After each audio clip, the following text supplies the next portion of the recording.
Good morning. This is Homeschool Christian Mom, Elizabeth Estel, and I had some technical problems this morning, so I'm sorry I wasn't on live at 10 like I had thought I would be, but I'm glad you're here with me now. And I've recently gotten several new people to our group, Homeschool Christian Mom, which is a private group.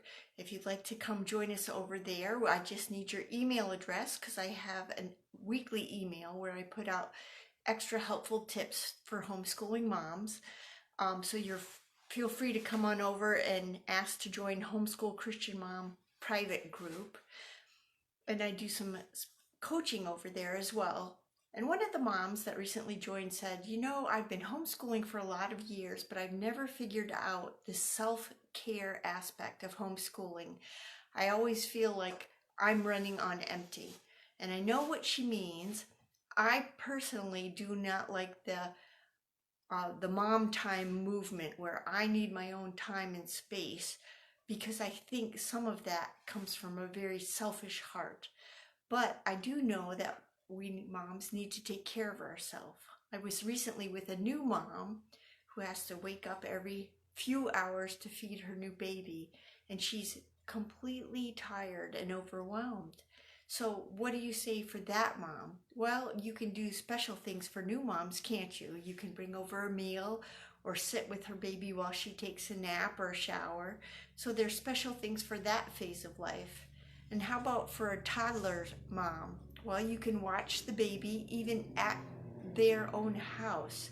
So the baby's not out of its element, but the mom can get a few things done.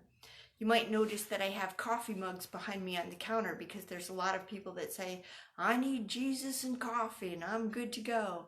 And we usually do have our comfort foods or our comfort things that we go to help us manage our days. I have a friend that is always drinking a cold cup of tea because she never can quite get to it when it's still warm when she's homeschooling her 4 boys. But she always has her cup of tea with her and she enjoys that very much. So what do you need for your mom time? Do you need to get outside and go for a walk? Is that what makes you feel rejuvenated? I feel like being outside is very important.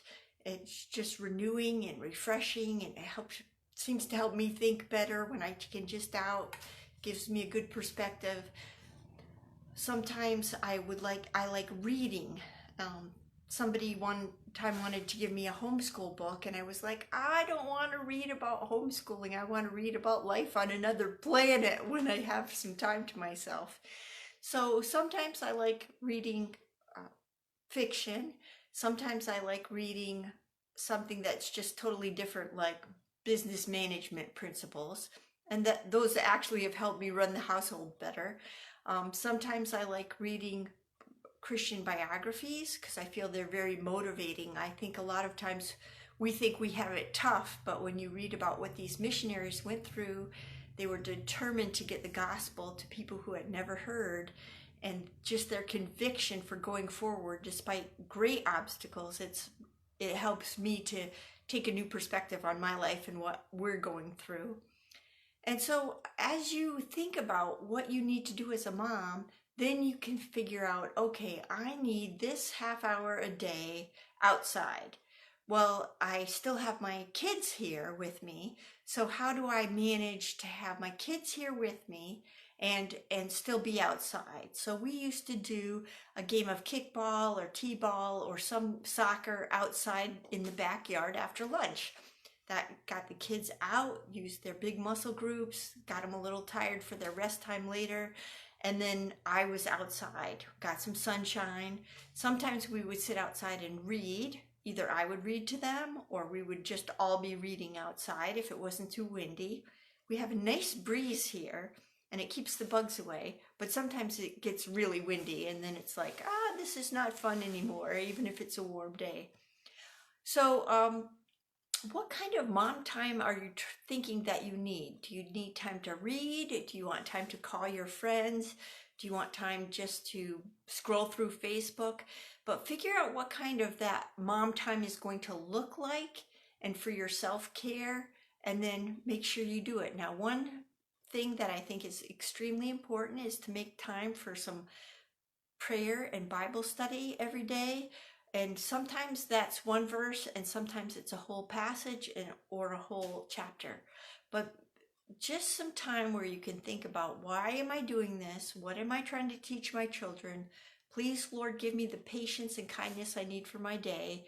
So you make sure you get that time every day. Oh, thanks for joining me. Put where you're from, won't you? Because that would be nice to know where people are coming from.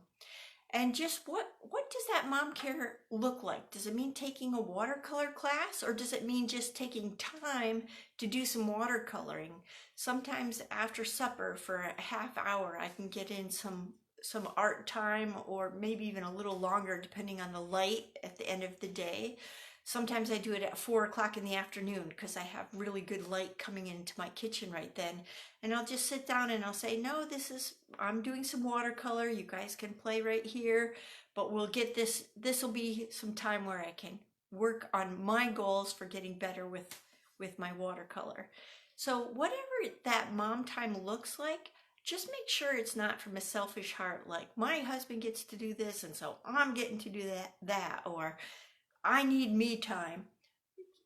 There's certain seasons in our life where we get more time, and there's certain seasons that we don't. And one time when our children are younger, we really don't get much time to ourselves. If you can get a mom's night out, even every 3 months, you're really doing good some stages of our life. But enjoy that time that you do get, and ask the Lord to help you as you go through this challenging time in your life. If you have more questions about how to manage that, please put them in the comments below. And thank you so much for joining me. I'll see you next week. Thanks. Bye-bye.